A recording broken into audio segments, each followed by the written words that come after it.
नमस्कार साथियों, welcome to Samadhan the solution and I am doctor Ashok विजय।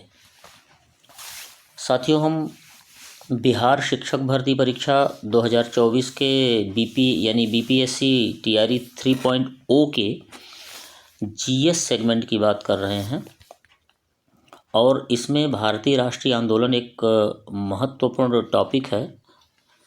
इसका पार्ट 1 इस वीडियो में आपको देखने को मिलेगा। प्रश्नोत्तर सीरीज है। ये प्रश्न बड़े ही महत्वपूर्ण हैं और परीक्षा में पूरी संभावना है इनके आने की। प्रश्नों से अधिक आप देखेंगे इसकी व्याख्याएं महत्वपूर्ण है। एक प्रश्न का एक तो उत्तर है, लेकिन इसकी व्याख्या यदि आप देखेंगे तो एक प्रश्न 5, 6, 7 प्रश्नों के उत्तर के बराबर है। यानी एक प्रश्न पढ़ते हैं तो उसमें कम से कम 4 या 5 प्रश्नों के उत्तर देखने को मिलेंगे। इसलिए व्याख्याएं बहुत ही महत्वपूर्ण है। बहुत ही ध्यान से, बहुत ही गौर से इसको देखिएगा और परीक्षा में सफलता के लिए ये अत्यंत महत्वपूर्ण साबित होने वाले हैं। पहला प्रश्न, महात्मा गांधी पर चंपारण सत्याग्रह के लिए अभियोग कब चलाया गया? ए 1916 ईस्वी में, बी 1917 ईस्वी में, सी 1918 ईस्वी में और डी 1919 ईस्वी में। अब जानते हैं कि महात्मा गांधी ने चंपारण सत्याग्रह शुरू किया था कब? सन 1917 ईस्वी में। तो 1917 ईस्वी में चंपारण सत्याग्रह शुरू किया था तो उनके ऊपर अभियोग भी कब चलाया जाएगा? 1917 ईस्वी में ही। So option number B is the right answer. आप देखिए, बी सही उत्तर है। व्याख्याएं देखिए कितनी महत्वपूर्ण है। गांधी जी ने सत्याग्रह का सबसे बड़ा और पहला प्रयोग बिहार के चंपारण जिले में 1917 में किया। अब देखिए, आप लाइन पढ़िए कि प्रश्न आया, कई परीक्षाओं में ये प्रश्न आया कि सत्याग्रह का सबसे पहला प्रयोग कब किया गया? 1917 में। कहाँ किया गया ये भी प्रश्न है, चंपारण में। तो इस तरह से एक ही लाइन में 2 आपके प्रश्न का उत्तर मिल रहा है। इसलिए बड़े ही गौर से, ध्यान से इन प्रश्नों की व्याख्याएं देखिए। पॉइंट 2 है, किसानों के शोषण की तरफ ध्यान आकृष्ट करने के लिए राजकुमार शुक्ल ने उन्हें आमंत्रित किया। ये भी प्रश्न बहुत बार आया है कि किसने चंपारण में महात्मा गांधी को आमंत्रित किया था। क्योंकि महात्मा गांधी उस समय साउथ अफ्रीका से 15 में जब आए थे, 1915 में, उसके बाद से कोई विशेष नाम यहाँ पर नहीं था, किसी आंदोलन में भागीदारी उनकी नहीं थी। तो राजकुमार शुक्ल के कहने पर इनकी पहली भागीदारी हुई किसी भी आंदोलन में, चंपारण सत्याग्रह में। सो राजकुमार शुक्ल भी बहुत ही महत्वपूर्ण हैं। तीसरा है, 19वीं सदी के आरंभ में गोरे बागान मालिकों ने चंपारण के किसानों से एक अनुबंध के आधार पर यह निश्चित करा लिया था कि उन्हें अपनी जमीन के 3/20 भाग, 3/20वें भूभाग में नील की खेती करना अनिवार्य है, जिसे तिनकठिया पद्धति कहते हैं। जिसे क्या कहते हैं? तिनकठिया पद्धति बहुत ही महत्वपूर्ण है। कई बार प्रश्न आया है कि तिनकठिया पद्धति क्या है। तो तिनकठिया पद्धति क्या है? 3/20वें भूभाग में नील की खेती करना ही तिनकठिया पद्धति उस समय कही जाती थी।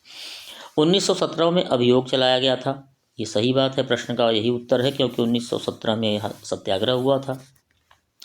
एनजी रंगा ने चंपारण सत्याग्रह का विरोध किया था। एनजी रंगा बहुत महत्वपूर्ण है, क्योंकि तत्कालीन परिस्थितियां ऐसी थी कि सभी नेताओं ने बहुत ही अच्छा समर्थन दिया था महात्मा गांधी को, लेकिन सत्याग्रह का विरोध भी करने में एक व्यक्ति थे जिनका नाम था एनजी रंगा। इसी दौरान रविंद्रनाथ टैगोर ने उन्हें महात्मा की उपाधि, बहुत ही महत्वपूर्ण है, कई बार प्रश्न आ चुका है, महात्मा गांधी यहीं से हुए। रविंद्रनाथ टैगोर ने उन्हें महात्मा सर्वप्रथम यहीं से कहा, यानी चंपारण सत्याग्रह से। तो आप देख रहे हैं कि कितने महत्वपूर्ण साबित होने वाले हैं ये प्रश्नों की जो व्याख्याएं हैं। इसलिए इन व्याख्याओं पर बहुत ध्यान से देखिएगा। प्रश्नों की संख्या पर मत जाइएगा। प्रश्न इस सीरीज में 25 हैं, लेकिन ये कम से कम 25 चौके 100 यानी 25 पंचे 100 या 25 पंचे 125 आप कह दीजिए, लगभग 100 और 125 प्रश्नों के बराबर ये साबित होने वाले हैं। इसकी व्याख्या से आपको पता लग गया होगा। प्रश्न नंबर 2 देखिए, खुदाई खिदमतगार का दूसरा नाम क्या है? Red shirts, blue shirts, yellow shirts या ग्रीन शर्ट्स? खुदाई खिदमतगार आप जानते हैं, इन्हें लाल कुर्ती कहा जाता है, लाल कुर्ती आंदोलन भी कहा जाता है। ये लोग लाल कुर्ती पहनते थे, इसलिए इसका सही उत्तर होगा option number B, red shirt. Red shirt is the right answer. इसके संस्थापक थे खुदाई खिदमतगार के कौन? खान अब्दुल गफ्फार खान। ये प्रश्न आता है। और दूसरा प्रश्न ये भी कई बार आया है कि खान अब्दुल गफ्फार खान को क्या कहा जाता था? सीमांत गांधी कहा जाता था। खुदाई खिदमतगार का अर्थ है ईश्वर के सेवक। स्वयं सेवक थे, जैसे आजकल आरएसएस है राष्ट्रीय स्वयं सेवक संघ, उसी तरह से पहले ये भी एक स्वयं सेवकों का संघ था खुदाई खिदमतगार। और ये लाल कुर्ती पहनते थे, इसीलिए रेड शर्ट्स इसको कहा गया है। इन्होंने गफ्फार खान को फरब-ए-अफगान की उपाधि दी थी, याद रखिएगा। पख्तून पत्रिका ने पश्तो भाषा में निकाली। पख्तून पत्रिका एक छपती थी जो कि पश्तो भाषा में निकाली गई थी। बाद में इसका नाम देश रोजा। इन नामों को आप जरूर याद रखिएगा, क्योंकि इन नामों पर बड़े प्रश्न बनते हैं। अन्य प्रांतों में मुसलमान सत्याग्रह से अलग थे, लेकिन उत्तर पश्चिमी सीमा प्रांत में उन्होंने खान यानी खान अब्दुल गफ्फार खान के नेतृत्व में सविनय अवज्ञा आंदोलन में भाग लिया था। इसलिए ये प्रश्न काफ़ी महत्वपूर्ण है। अगला प्रश्न है, बिहार किसान आंदोलन के साथ कौन जुड़ा था? Motilal Nehru, CR Das, doctor Rajendra Prasad, Sardar Bhagat Singh. So option number C, doctor Rajendra Prasad is the right answer. Bharat के प्रथम राष्ट्रपति भी थे, आप जानते हैं। संविधान सभा के अध्यक्ष थे और अंतरिम सरकार में 1946 में प्रधानमंत्री नेहरू के नेतृत्व में जो सरकार बनी थी, उसमें अंतरिम सरकार में ये 1946 में खाद्य एवं कृषि मंत्री भी रहे। So Rajendra Prasad is the right answer. Next question number 4, किसने कहा था कांग्रेस आंदोलन न तो लोगों द्वारा प्रेरित था, न ही उनके द्वारा सोचा और योजनाबद्ध किया गया था? Lord Curzon, sir Syed Ahmad, lord Dufferin, Bal Gangadhar Tilak. Sir Syed Ahmad is the right answer. Sir Syed Ahmad Khan तथा शिव प्रसाद सिंह, इन्होंने मिलकर यूनाइटेड इंडियन पैट्रियोटिक एसोसिएशन की स्थापना की थी। इम्पोर्टेंट है, याद रखिए। कांग्रेस के प्रचार को निष्फल बनाना और लोगों को कांग्रेस से दूर रखना, यह इनका उद्देश्य था। अलीगढ़ मुस्लिम विश्वविद्यालय की स्थापना में इनका महत्वपूर्ण योगदान रहा। So the option B is question number जो 4 है उसका option B is the right answer, sir Syed Ahmad Khan. Option question number 5 है, भारतीय क्रांति की जननी किसे कहा जाता है? सरोजिनी नायडू, मैडम भीकाजी कामा, लक्ष्मीबाई और Annie Besant. Question number 5, madam Bhikaji Cama is the right answer. Bhikaji Cama Dadabhai Naoroji की निजी सचिव रहीं। बाद में देशभक्त विद्यार्थियों और यूरोपियन बौद्धिक लोगों के संपर्क में आकर स्वतंत्रता आंदोलन से जुड़ गईं। इंटरनेशनल सोशलिस्ट कॉन्फ्रेंस में इन्होंने सर्वप्रथम भारतीय स्वाधीनता का झंडा फहराया 1907 में जर्मनी में। बहुत इंपॉर्टेंट क्वेश्चन है, भारतीय स्वतंत्रता का झंडा किसने फहराया? एक क्वेश्चन बनता है, कब फहराया? 1907 में। और कहाँ फहराया? इंटरनेशनल सोशलिस्ट कॉन्फ्रेंस में, जर्मनी में। इम्पॉर्टेंट है, इसको याद रखिएगा। ये जो महत्वपूर्ण व्याख्याएं हैं, इन व्याख्याओं को आप देखेंगे तो इनका चाहे आप स्क्रीनशॉट ले लीजिए, क्योंकि ये बहुत ही महत्वपूर्ण है। ये सब बहुत ही रिसर्च से बड़ी परिश्रम करके ये चीज़ें, ये प्रश्न है और इनकी व्याख्याएं निकाली गई हैं। क्योंकि आप देखते होंगे, अक्सर वीडियोज़ आप देखते होंगे और प्रश्नों के उत्तर लगातार देखते जाते हैं। लेकिन ये प्रश्न और इनकी महत्वपूर्ण व्याख्याएं ये इस बेस पे की गई हैं कि कई बार आप तैयारी करते रहते हैं लेकिन आप बहुत सारी बुक्स नहीं पढ़ पाते हैं, इतना समय नहीं रहता, तो केवल प्रश्नों का उत्तर देखते जाते हैं, एमसीक्यूज़ देखते जाते हैं, लेकिन केवल एमसीक्यू से काम नहीं बनेगा।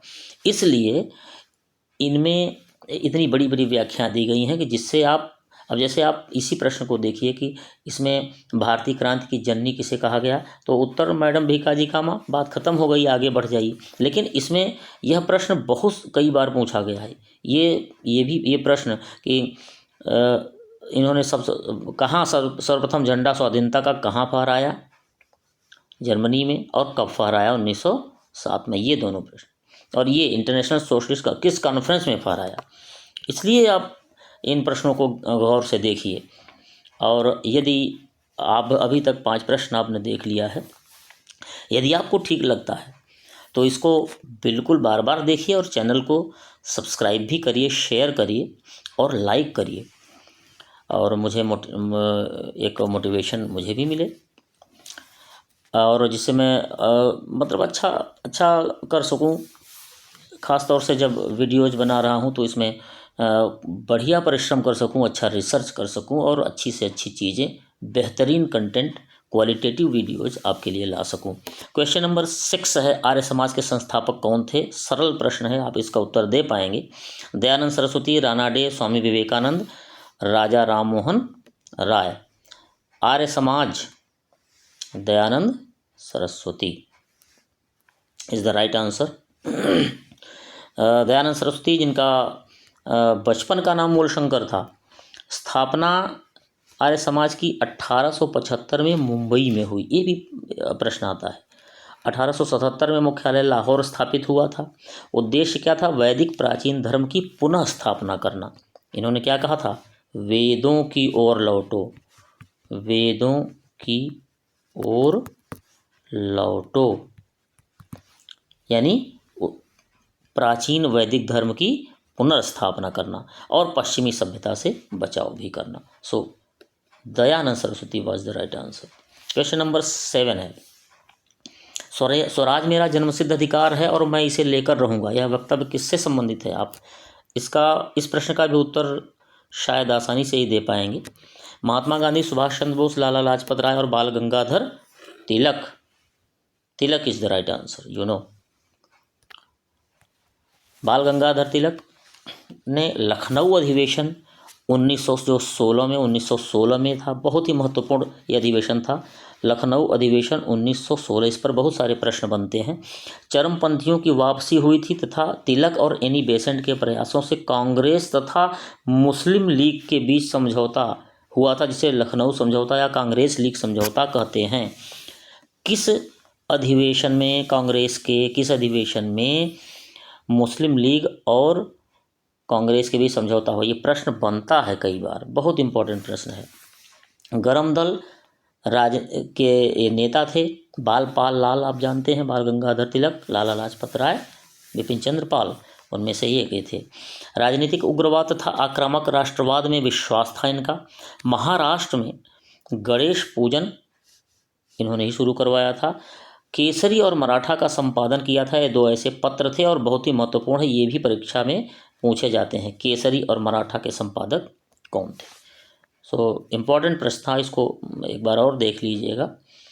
क्वेश्चन नंबर 8 है, अनहैप्पी इंडिया पुस्तक के लेखक कौन है? एनी बेसेंट, ए ओ ह्यूम, लाला लाजपत राय और बाल गंगाधर तिलक। लाला लाजपत राय। क्वेश्चन नंबर ये जो है ऑप्शन नंबर सी, लाला लाजपत राय, सही उत्तर है। All India trade union Congress के प्रथम अध्यक्ष से प्रश्न पूछा जाता है। ए ओ ह्यूम, इन्होंने कांग्रेस की स्थापना किया था। एनी बेसेंट ने कॉमनवेल्थ की शुरुआत की थी पत्र का, और बाल गंगाधर तिलक केसरी और मराठा का संपादन किए थे। सो इस प्रश्न का उत्तर जो है option number C is the right answer for this question. Question number 9 है, भारत में रौलट एक्ट कब लागू किया गया था? 1905, 1920, 1919, 1942। राइट आंसर है 1919। उद्देश्य क्या था इसका? क्रांतिकारी गतिविधियों को कुचलना। जस्टिस सिडनी रॉलेट समिति जो थी 1917 में उसकी सिफारिश की गई और उसी पर यह बना। रॉलेट एक्ट नामक विधेयक बना, मार्च 1919 में पारित हुआ। इसको बहुत महत्वपूर्ण है, ये अक्सर पूछा जाता है। बिना वकील, बिना अपील तथा बिना दलील का कानून कहा गया। क्यों? क्योंकि अंग्रेजी सरकार जिसको चाहे जब तक चाहे बिना मुकदमा चलाए जेल में बंद रख सकती थी। यह एक प्रश्न आता है, बिना वकील, बिना अपील और बिना दलील का कौन सा कानून था? ये कानून था, रॉलेट एक्ट। अगला क्वेश्चन है, किस घटना के बाद महात्मा गांधी ने असहयोग आंदोलन को अपनी हिमालय जैसी भूल बताई थी? खिलाफत आंदोलन, चंपारण सत्याग्रह, खेड़ा सत्याग्रह और चौरी चौरा कांड। असहयोग आंदोलन जब चल रहा था उस समय चौरी चौरा कांड हुआ था और उसमें हिंसा हो गई थी। महात्मा गांधी हिंसा चाहते नहीं थे, इसलिए उन्हें बड़ा कष्ट हुआ और उन्होंने चौरी चौरा कांड होने के बाद हिमालय जैसी भूल बताई थी असहयोग आंदोलन को। 4 फरवरी 1919 को आंदोलनकारियों की भीड़ का पुलिस चौकी पर हमला हो गया। 22-23 पुलिसकर्मी जिंदा जले थे। 12 फरवरी 1922 को बारदोली में हुई कांग्रेस की बैठक में आंदोलन स्थगित करने का प्रस्ताव पारित किया गया था। यह महत्वपूर्ण है, कांग्रेस की किस बैठक में यह प्रस्ताव पारित किया गया था, इसको देखे रहिएगा। गांधी जी ने यंग इंडिया में लिखा कि आंदोलन हिंसक होने से बचने के लिए मैं हर एक अपमान, हर एक यातनापूर्ण बहिष्कार, यहाँ तक कि मौत भी सहने को तैयार हूँ। यह स्टेटमेंट भी कभी कभी पहुँच दिया जाता है कि किस आंदोलन से संबंधित था, चौरी चौरा कांड। प्रश्न नंबर 11 है, कांग्रेस द्वारा पूर्ण स्वराज का प्रस्ताव कब पारित किया गया? Purna Swaraj 1909, 1919, 1929, 1939। So option number C 1929 is the right answer. Pandit Jawaharlal Nehru की अध्यक्षता में ऐतिहासिक लाहौर अधिवेशन हुआ। नेहरू द्वारा यह प्रश्न महत्वपूर्ण है कि लाहौर अधिवेशन की अध्यक्षता किसने की? पंडित जवाहरलाल नेहरू ने की थी। नेहरू द्वारा पूर्ण स्वराज का लक्ष्य घोषित किया गया। 31 दिसंबर 1929 को मध्य रात्रि का घंटा बजते ही कांग्रेस अध्यक्ष पंडित नेहरू ने लाहौर में रावी नदी के तट पर भारतीय स्वतंत्रता का झंडा फहराया। रावी नदी के तट पर, इंपॉर्टेंट है। कांग्रेस कार्यसमिति द्वारा 26 जनवरी 1930 को पूर्ण स्वराज दिवस के रूप में मनाया जाने की घोषणा की गई। यानी 26 जनवरी 1930 को पूर्ण स्वराज दिवस की घोषणा की गई थी, इंपॉर्टेंट है, याद रखिए।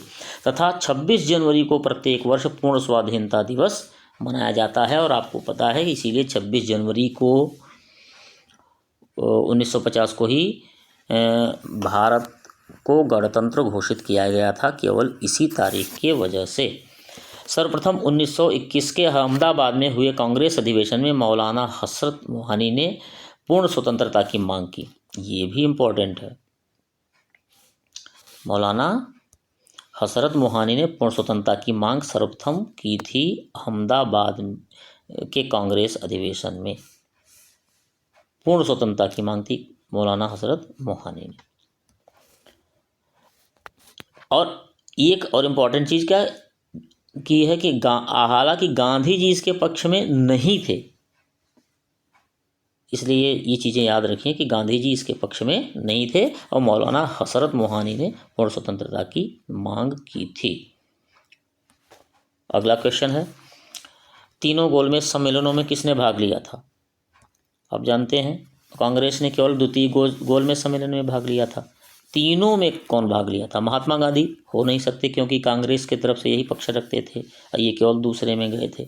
B.R. Ambedkar is the right answer. Madan Mohan Malviya और सरोजिनी नायडू तो महात्मा गांधी के साथ ही गए थे, लेकिन B.R. अम्बेडकर तीनों सम्मेलनों में भाग लिए थे। गांधी जी ने कांग्रेस के एकमात्र प्रतिनिधि के रूप में केवल द्वितीय सम्मेलन में भाग लिया था, जो कि लंदन में आयोजित किया गया था।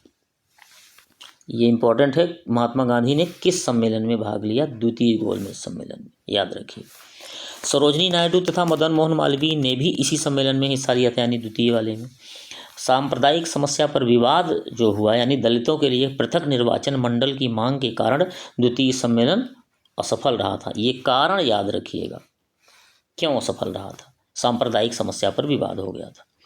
गांधी जी ने स्वदेश लौटने पर कहा था कि यह सच है कि मैं खाली हाथ लौटा हूँ, किंतु मुझे संतोष है कि जो ध्वज मुझे सौंपा गया था मैंने उसे नीचे नहीं होने दिया और उसके सम्मान के साथ समझौता नहीं किया। अच्छा, याद रखिए जो स्टेटमेंट्स होते हैं इनको याद रखिएगा किस आंदोलन से संबंधित है, ये पूछ लिए जाते हैं। नेक्स्ट क्वेश्चन, प्रश्न नंबर 13 है, जयप्रकाश नारायण किस पार्टी से संबंधित थे? कांग्रेस पार्टी, कम्युनिस्ट पार्टी, किसान सभा और Congress socialist party. Option number D, Congress socialist party is the right answer. इसकी स्थापना 1934 में पटना में हुई आचार्य नरेंद्र देव एवं जयप्रकाश नारायण के द्वारा। वे बिहार सोशलिस्ट पार्टी से भी जुड़े थे। उपनाम इनका था क्या था? लोकनायक। आप जानते हैं लोकनायक जयप्रकाश नारायण कहा जाता है।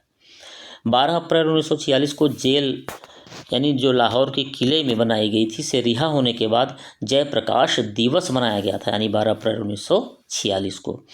1942 में भारत छोड़ो आंदोलन में डॉक्टर राम मनोहर लोहिया और अरोड़ा आसफ अली के साथ इनकी महत्वपूर्ण भूमिका रही।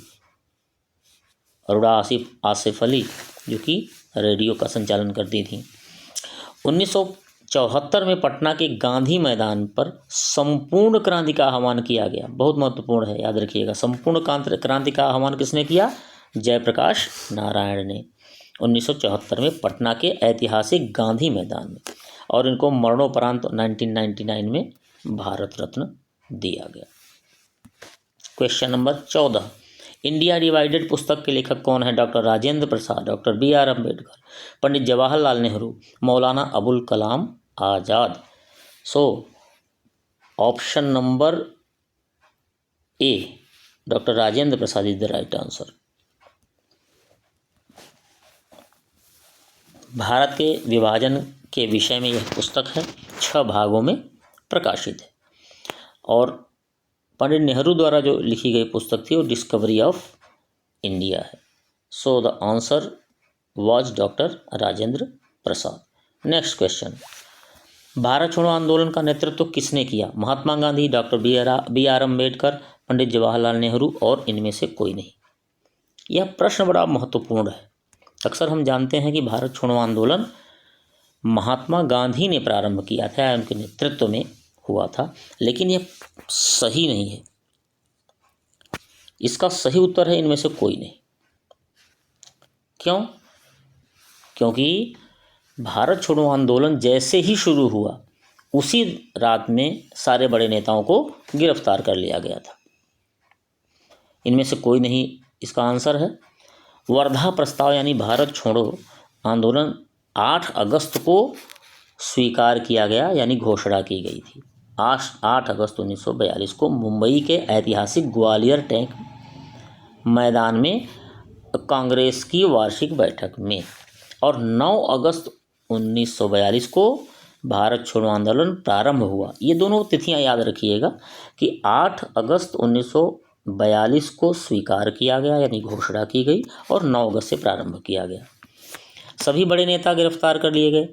राष्ट्रीय स्वतंत्रता संघर्ष का प्रथम ऐसा आंदोलन था जो नेतृत्वहीन था, यानी इनमें से कोई नहीं, इसीलिए आंसर है कि ये नेतृत्वहीन था, लेकिन अपने उद्देश्य को भी पूरा करने में सफल रहा। कोई नेता नहीं था लेकिन अपने उद्देश्य को पूरा करने में भी सफल रहा। करो या मरो का नारा इसी में दिया गया। महात्मा गांधी ने कहा था या तो हम करेंगे, ले लेंगे, या तो मर जाएंगे, यानी आज़ादी ले लेंगे या तो मर जाएंगे। कांग्रेस अध्यक्ष उस समय कौन थे? अबुल कलाम आज़ाद। ये प्रश्न आता है, कांग्रेस अध्यक्ष यानी भारत छोड़ो आंदोलन के समय कौन थे? तो डॉक्टर अबुल कलाम आज़ाद थे। इंग्लैंड के प्रधानमंत्री उस समय कौन थे? Winston Churchill. सो ये बहुत ही महत्वपूर्ण प्रश्न था और इसकी व्याख्याएं हैं, इसको बार बार आप पढ़िएगा और इसमें मिस न होने पाए, क्योंकि जैसे यही है कि वर्धा प्रस्ताव यानी भारत छोड़ो आंदोलन कब शुरू हुआ, तो कब शुरू हुआ तो आप बताएंगे 9 अगस्त 1942 को, और इसका कब प्रस्ताव स्वीकार किया गया तो 8 अगस्त को स्वीकार किया गया। मुंबई के ऐतिहासिक ग्वालियर टैंक मैदान में। ये सब चीज़ें याद रखने की हैं, महत्वपूर्ण है। क्वेश्चन नंबर 16 है, कैबिनेट मिशन भारत कब आया? ए जनवरी 1946, बी फरवरी 1946, सी मार्च 1946 और D April 1946। So the answer is March 1946। 24 March 1946 को दिल्ली आगमन हुआ इसका। अध्यक्ष लॉर्ड पैथिक लॉरेंस थे, जो भारत सचिव थे। 2 सदस्य थे, स्टैफोर्ड क्रिप्स जो कि बोर्ड ऑफ ट्रेड के अध्यक्ष था। एवी अलेक्जेंडर नौसेना मंत्री थे। बाद में क्रिप्स मिशन भी इन्हीं के अध्यक्षता में आया था। तो मार्च 1946 इज द राइट आंसर। इसमें इन तीनों के नाम याद रखिए।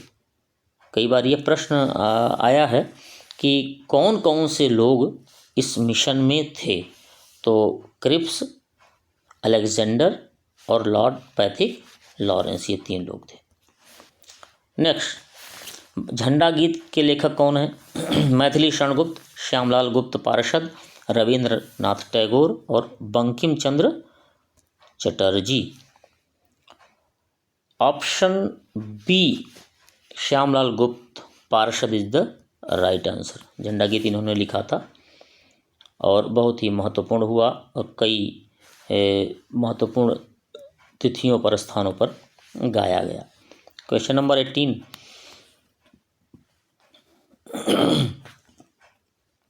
अभिनव भारत नामक गुप्त संगठन के संस्थापक कौन थे? VD Savarkar, Chandrashekhar Azad, Aurobindo Ghosh, Subhash Chandra Bose. Option number A VD Savarkar is the right answer. 1899 में मित्र मेला जो संगठन था वो उसी का नाम बदलकर 1906 में अभिनव भारत हो गया, रख दिया गया। भारत में क्रांतिकारी गतिविधियों पर प्रतिबंध था, इसलिए इसको क्या किया गया? लंदन में स्थापित किया गया। विदेशी धरती पर स्थापित सबसे पुरानी क्रांतिकारी संस्था इंडिया हाउस थी। इसके संस्थापक श्यामजी कृष्ण वर्मा, लंदन 1905 में स्थापित किया गया था। ये भी इम्पोर्टेंट है, इंडिया हाउस और इसके संस्थापक Shyamji Krishna Varma. So V D Savarkar was the right answer. Next question, Satyashodhak Samaj के संस्थापक कौन थे? बड़ा लोकप्रिय प्रश्न है, बहुत परीक्षाओं में पूछा गया है। आप इसका उत्तर दे पाएंगे, आसान है। Jyotiba Phule is the right answer.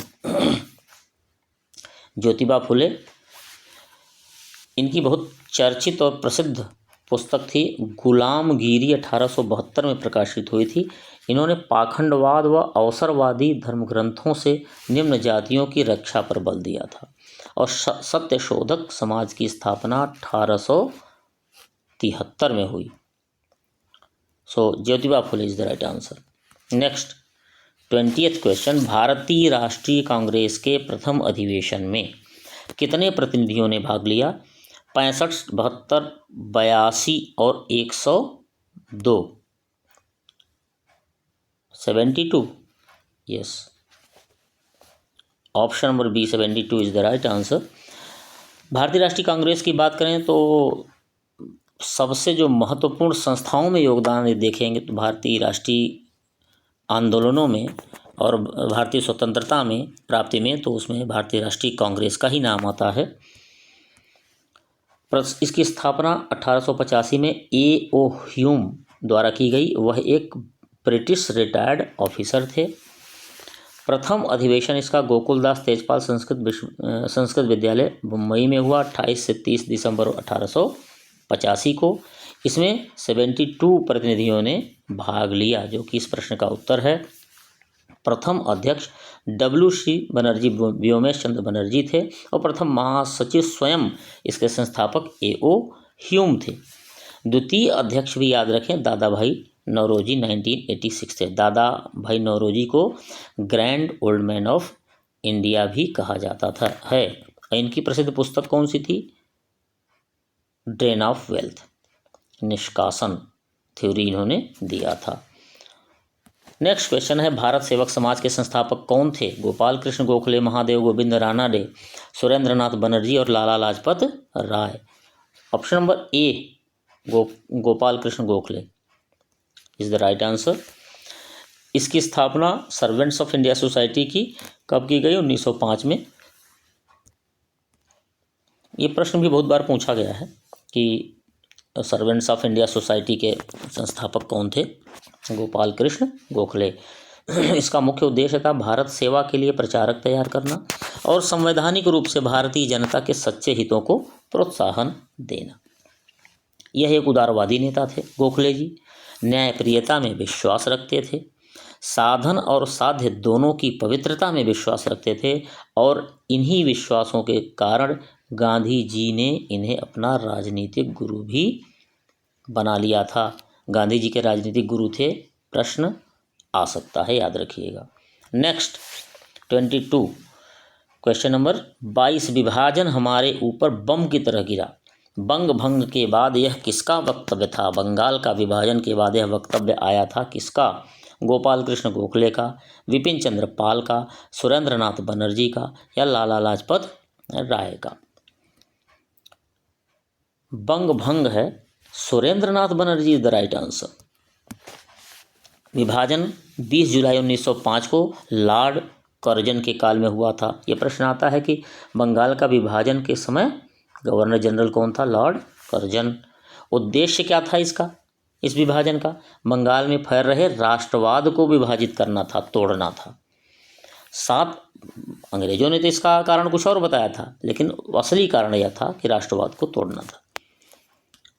अंग्रेजों ने तो यह बताया था कि बंगाल को विभाजित कर देंगे तो थोड़ा प्रशासन जो प्रशासनिक सुविधा हो जाएगी, 2 टुकड़ों में हो जाएगा तो प्रशासनिक दृष्टि से अच्छा हो जाएगा, अच्छी तरह से शासन प्रशासन चल पाएगा। लेकिन वास्तविकता ये थी कि ये राष्ट्रवाद को तोड़ने का ध्येय था।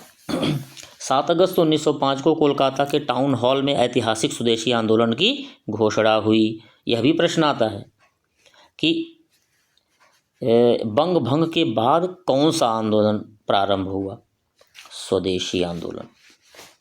बहिष्कार प्रस्ताव पारित किया गया और भंग विरोधी आंदोलन प्रारंभ हो गया।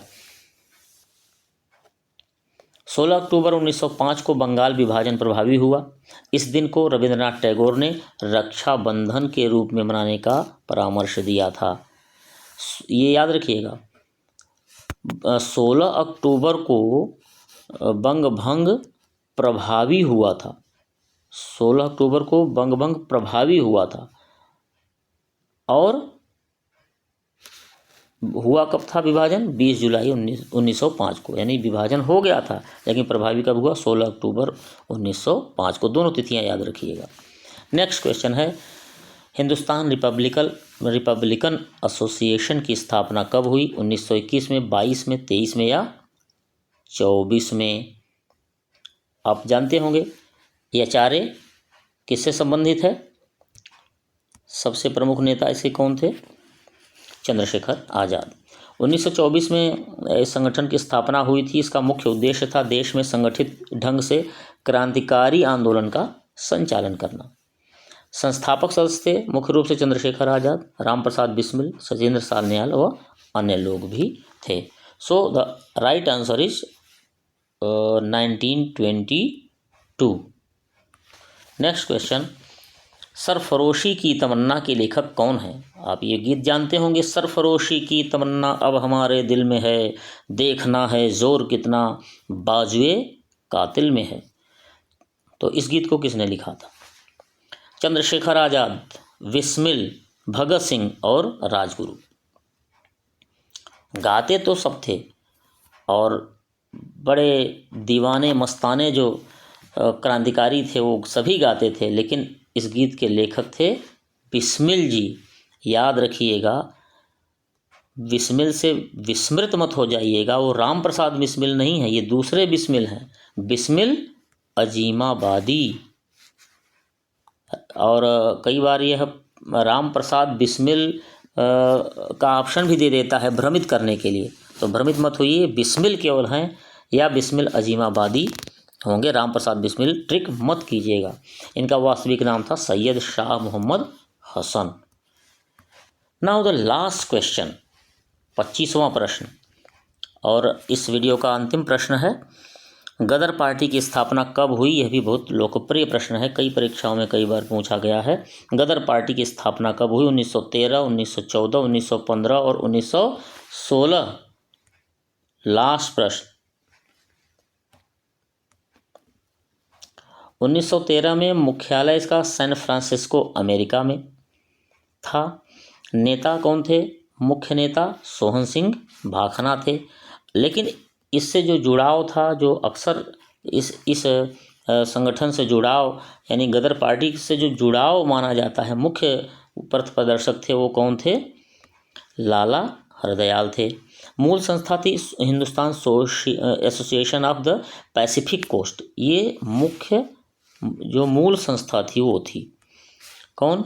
Hindustan Association of Pacific Coast थी। लेकिन गदर नामक एक अखबार निकालती थी ये संस्था, ये वाली संस्था, जिसके कारण इसका नाम क्या हो गया? गदर पार्टी हो गया। तो गदर पार्टी का की जो स्थापना हुई वो कब हुई? सैन फ्रांसिस्को अमेरिका में हुई और 1913 में हुई। सो द क्वेश्चन नंबर 25 यानी लास्ट क्वेश्चन का जो राइट आंसर है इज ऑप्शन नंबर ए। सो साथियों, ये 25 प्रश्न थे, लेकिन आपने देखा कि किस स्तर के प्रश्न थे, किस क्वालिटी के प्रश्न थे, और इन प्रश्नों के कितने बार ये प्रश्न कितने बार पूछे गए, उन प्रश्नों के कितने बार और पूछे जाने की संभावना है। इसलिए आप देखेंगे कि इन प्रश्नों के खोजने में, इन प्रश्नों के इतने सटीक उत्तर देने में और उत्तरों की कई व्याख्याएं करने में, विस्तृत व्याख्याएं करने में इतना परिश्रम, इतना रिसर्च लगा है। उम्मीद है कि आपको बहुत ही लाभदायक सिद्ध होगा। इसलिए आप लोग कृपया लाइक, शेयर और सब्सक्राइब करें। समाधान द सॉल्यूशन आपको एक अच्छे समाधान की ओर ले जाए और आप बहुत अच्छी तैयारी करके बहुत अच्छी सफलता प्राप्त कर सकें। इन्हीं शुभकामनाओं के साथ बहुत बहुत धन्यवाद। Thank you so much.